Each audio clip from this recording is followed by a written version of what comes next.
네, 부스러기 은혜로 얻은 직장입니다. 저는 금융기관에서 전문가로 인정받으며 자수성가했습니다. 하지만 교만한 마음에 아내를 철저히 속이고 빚을 내 선물 옵션에 선물됐다가 직장도 그만두고 강남의 집도 날렸습니다.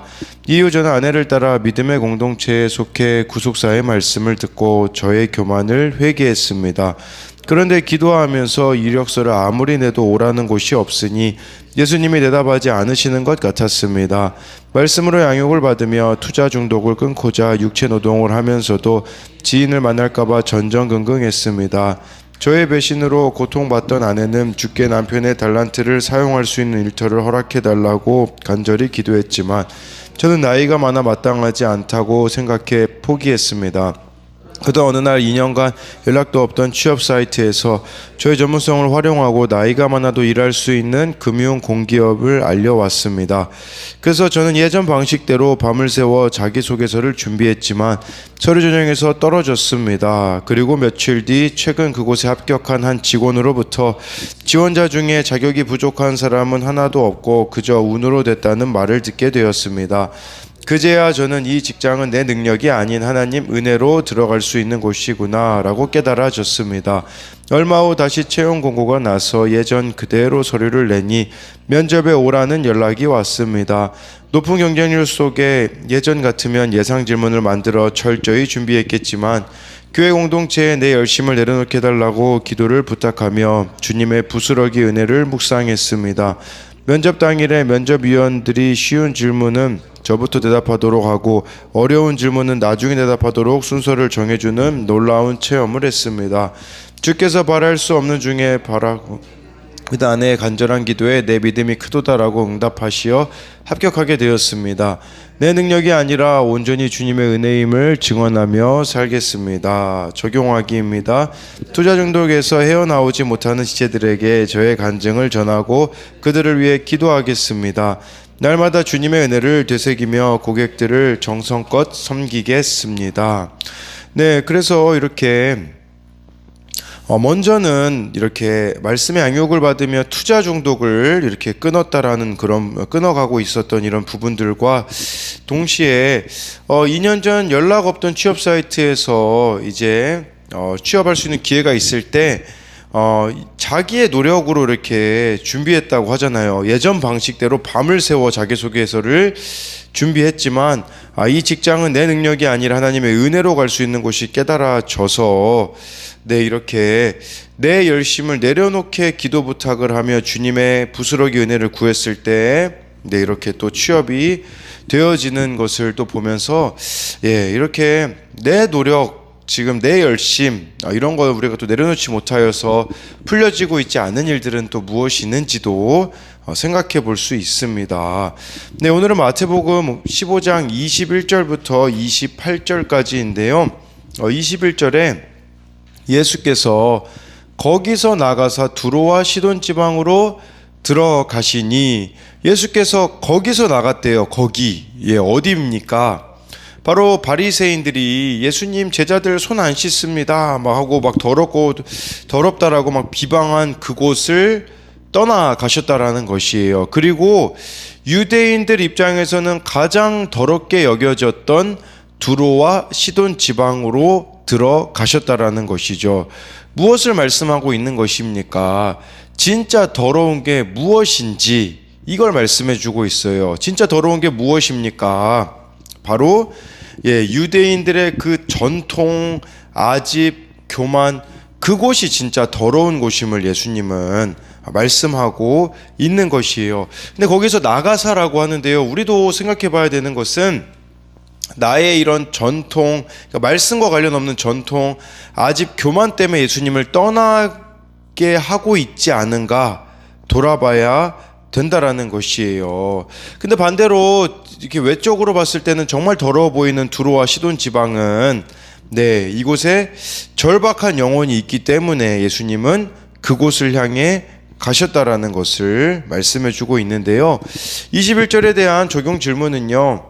나의 말씀과 관련 없는 전통과 아집과 교만 때문에 예수님을 떠나게 하고 있지는 않습니까? 네, 이렇게 생각해 볼 수 있겠죠. 예수님이 두로와 시돈 지방에 들어가신 이유가 이제 22절에 보면 나와 있습니다.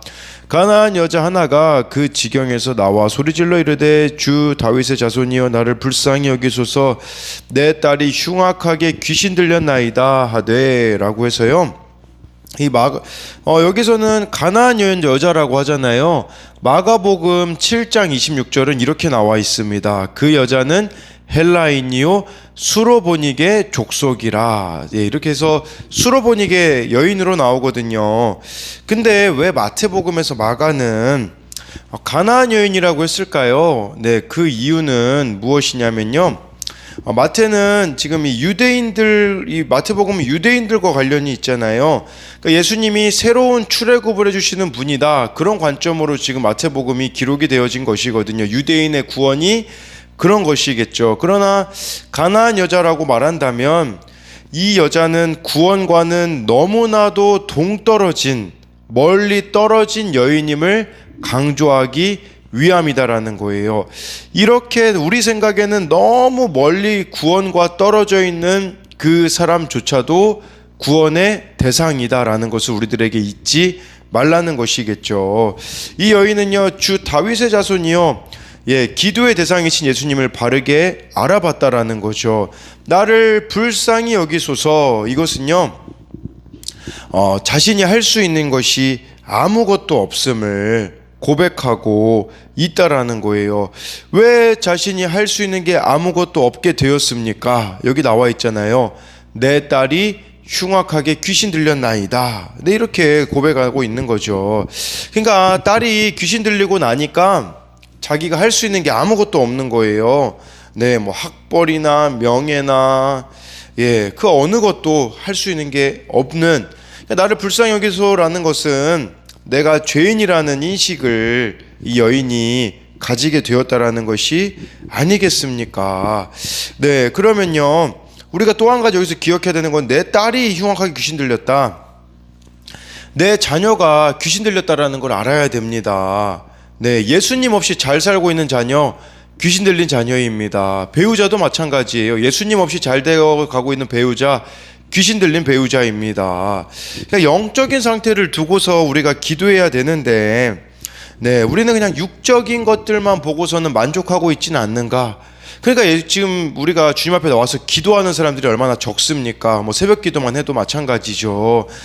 정말 내 자녀가 귀신 들렸다라는 거, 배우자가 영적으로 귀신 들렸다라는 걸 안다면 우리는 이 여인처럼 소리질러 기도할 수밖에 없다라는 것이겠죠.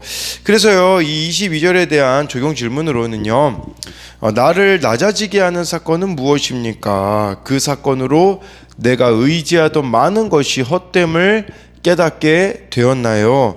나의 자녀 또는 영적 자녀 또는 배우자가 될 수 있겠죠. 영적 문제를 놓고 가나안 여인처럼 기도하고 있습니까? 아니면 그저 예수님 없는 육적인 성공만을 바라고 만족하고 있지는 않는가를 돌아보아야 한다라는 것이겠죠. 23절에요. 예수는 한 말씀도 대답하지 아니하시니 제자들이 와서 청하여 말하되 그 여자가 우리 뒤에서 소리 지르오니 그를 보내소서라고 해서요. 네, 예수님이 지금 이 여인에게 한 말씀도 대답 안 하시거든요. 그러니까 이건 뭘 말하겠습니까? 이 여인은요, 이 예루살렘의 바리새인 서기관들과는 대척점에 서 있는 유대인들 보기에는 더러운 이방인이었음을 드러내신다라는 것이겠죠. 근데 이 여인에게 하나님의 은혜가 이제 이후에 임하게 되는데, 여기서 23절에서 소리를 지르오니, 이게 헬라어로 보면요, 현재 시제예요. 무슨 말이냐면요, 이 여인이 끊임없이 포기하지 않고 예수님께 소리를 질렀다라는 것이죠. 그러니까 우리도 이 여인의 모습을 통해 돌아봐야 되는 것은 이렇게 소리 지르는 기도, 포기하지 않는 기도가 우리 가운데 있는가를 돌아봐야 되죠. 그렇다면 반대로 왜 우리는 이 여인처럼 기도하지 않을까요? 그 이유는요, 예수님에 대한 믿음이 약하고 이웃에 대한 사랑이 식어져 버렸으며 간절하게 소망하고 있지 않기 때문이라는 것을 봐야 된다라는 것이겠죠. 그래서 23절에 대한 적용 질문은요. 왜 기도를 하고 있지 않나요? 자녀에 대해, 배우자에 대해, 잃어버린 영혼에 대해 이렇게 이 여인처럼 기도하고 있습니까? 나의 간절한 기도가 거절당한 것 같아 낙심한 적이 있습니까? 그 거절을 통해 인정해야 할 내 약점은 무엇인가요? 24절에요. 예수께서 대답하여 이르시되 나는 이스라엘 집 잃어버린 양 외에는 다른 데로 보내심을 받지 아니하였노라 하시니 라고 해서요. 예수님 말씀이 너무 차가워 보이지 않습니까? 이 여인은 이방 여인인데 나는 이스라엘 집 잃어버린 양 외에 다른 데에 보내받지 않았어. 나는 유대인의 구원을 이루어야 돼 라고 말하는 게 되게 조금 차가워 보이죠. 근데요, 여기서는 예수님이 이렇게 이렇게 이 여인을 무시하는 태도로 얘기하시는 게 아니라 진 면목을 끌어내어 유대인들을 부끄럽게 하시는 데 목적이 있는 거예요. 이 유대 종교 지도자들 얼마나 가식적이고 교만합니까? 이들과 대조되는 모습을 강하게 드러내시기 원한다라는 것이겠죠. 그리고요 24절은요 예수님께서 어떻게 보면 우리에게 지금 침묵하시는 것 같은 때가 있거든요. 그때는 내가 진짜 믿음이 있는지 알아보시려고 우리를 수치의 자리로 낮추실 때가 있다라는 거예요. 그러니까 여러분들이 수치의 자리로 낮아져 있다면 내 믿음의 진 면목을 보일 수 있는 기회라는 사실을 잊어서는 안 된다라는 것이에요. 그래서 24절에 대한 적용 질문도요. 내 사건 속에서 예수님이 침묵하신다고 생각이 되나요? 여러분, 그 침묵 속에서 우리 주님은 나에게 원하시는 게 있기 때문에 때로는 침묵하는 것 같은 사건들을 허락하신다라는 것이에요. 근데 이 여인의 반응이 놀랍지 않습니까? 25절, 26절 보면요. 여자가 와서 예수께 절하며 이르되 주여 저를 도우소서. 26절에 대답하여 이르시되 자녀의 떡을 취하여 개들에게 던짐이 마땅하지 아니하니라 라고 이렇게 말씀해 주고 있습니다. 네, 그래서 이 25절 26절 보면요, 이 여인은 예수님께서 침묵하시는 것처럼 보이는 상황에도 오히려 25절 봐보십시오. 예수님 앞에 절하잖아요. 그 다음에 주여 저를 도우소서. 이렇게 좌절하지 않고 다시 예수님께 무릎을 꿇는다라는 것이죠. 근데 이렇게 하면 좀 예수님이 바로 믿음 대답하다라고 하면 얼마나 좋아요. 근데 26절 보니까 자녀의 떡을 취하여 개들에게 던짐이 마땅하지 않다. 이게 자녀는 유대인이거든요. 개들은 이방인이거든요. 예수님은 어떻게 이런 대답을 하실 수 있지? 근데 우리 같으면 이런 말 들으면 자존심 상해서 떠나갈 수 있죠. 근데 예수님은 아셨던 거예요. 이 말을 들어도 이 여인은 떠나지 않는 큰 믿음을 소유한 자라는 것을요. 여러분, 우리가 정말 25절의 고백 주여 저를 도우소서 예수님을 바르게 알면요 26절과 같은 말을 들어도 안 떠납니다. 근데 우리가 예수님을 가장 쉽게 떠나는 게 무엇인 줄 아세요? 자존심이거든요. 자존심. 그래서 우리의 모든 문제는 사실 알량한 자존심에서 비롯되는 거예요. 그렇기 때문에 정말 예수님을 위하여 이 자존심까지도 우리가 내어버릴 수 있는가? 이것을 보여주는 것이고, 그리고 이렇게 말씀하신 거는 특별히 이 여인을 예수님이 미워하셨기 때문이 아니라 이걸 통해 지금 유대인들의 태도를 꼬집으시는 거예요. 그래서 이방인들이 이렇게 대해서는 안 된다라는 거. 여기서 이 개들이라는 단어 있잖아요. 물론 이방인을 뜻하긴 하는데요. 헬라어로 보잖아요. 이 개는요 거리에 있는 개가 아니에요. 헬라어로 이 개라는 단어가 키나리 오이스라고 해서요 집에서 기르는 개라는 뜻이에요. 집에서 기르는 개. 그래서 이방인들에 대하여서도 그렇게 거리가 먼 것이 아니다 라는 것을 뜻하는 거라고 볼 수 있겠죠. 그래서 25, 26에 대한 적용 질문으로는요, 내 자존심 때문에 지금 해결이 되어지고 있지 않는 문제는 무엇이 있습니까? 네, 27절 말씀으로 넘어가게 되면요, 여자가 이르되 주여 올소이다마는 개들도 제 주인의 상에서 떨어지는 부스러기를 먹나이다 하니, 이 여인이 구하고 있는 은혜를 부스러기 은혜라고 하거든요. 네, 이 부스러기, 본래 가난한 자에게 나눠주는 음식이 이 부스러기란 단어에 있거든요. 정말 주님 앞에 아주 적은 것이라도 구하는 가난한 마음의 고백이라고 할 수가 있어요. 쉽게 말하면요, 이렇게 얘기하는 거예요. 우리 같으면 26절 같이 그런 얘기 들으면 상처받아서 예수님 떠날걸요. 근데요, 이 여인은 이렇게 고백하고 있는 거예요. 예수님, 전 예수님이 말씀하시는 것보다 더 큰 죄인입니다. 여러분, 이게 깨달아지면 우리 예수님 안 떠납니다. 자존심 안 상합니다. 상처 안 받습니다. 근데 내가 죄인이라는 게 안 깨달아지니 상처받고 자존심 상하고 그렇게 되어질 수밖에 없는 것이겠죠. 내가 죄인이라고 여기면요, 모든 말에 상처받지 않습니다. 왜냐하면 예수님뿐이 아니라 다른 사람이 말하는 것보다 내가 더 더럽고 천한 존재라는 것, 이 죄인됨을 고백하면 그렇게 되어질 수 있다라는 것이겠죠. 네, 이 여인은요, 모욕감을 느낄 여유도 없었어요. 네, 모욕감을 느끼는 것도 이 여인에게는 사치였었죠. 이 여인은 자신이 당하는 모든 수모를 다 믿음으로 극복했다라는 것이에요. 그리하여 예수님으로부터 믿음을 인정받고 치유의 은혜를 받게 되어지잖아요. 이것이 신앙의 본질입니다. 먼저 나 자신이 주님 앞에 설 수 없는 더러운 죄인임을 고백하는 것이 바로 기도응답이자 참된 믿음이 아니겠습니까? 그래서 27절에 대한 적용 질문은 좀 많은데요. 내가 잘 듣지 못하고 화내는 말은 무엇인가요? 그 말에 이 여인처럼, 이 여인이 주여 올소이다 그랬잖아요. 인정할 수 있냐라는 말이에요. 그 말에 올소이다라고 인정하지 못하는 이유는 무엇인가요? 자존심 상하게 하는 말을 들을 때 올소이다라고 답하고 있나요? 구체적으로 직장 상사에게 험한 말을 들을 때, 자녀가 반항할 때, 배우자가 무시할 때 어떻게 반응하나요? 자존심이 아닌 예수님을 믿는 자존감으로 나의 낮고 천함을 인정하며 올소이다라고 반응하고 있습니까? 죄인임이 인정되어지지 않기에 많은 상처를 받고 있지는 않나요? 예수님께 간절함으로 구해야 할 부스러기 은혜는 무엇이 있습니까?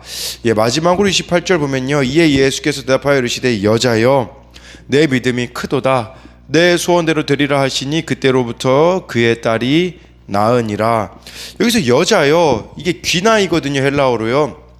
어디에 또 쓰였냐면요, 요한복음 2장 3, 4절 그 포도주 떨어졌을 때 예수님의 어머니가 저들에게 포도주가 없다라고 했을 때, 그때 예수님이 여자요, 이게 극존칭이거든요. 여자 극존칭.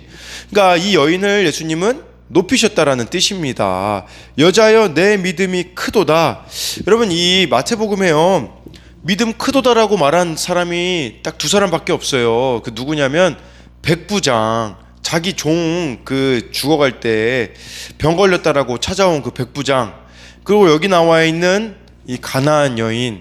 믿음 크다라고 말씀하신 대상이 이방인들밖에 없었다라는 것을 기억해야 된다라는 것이겠죠.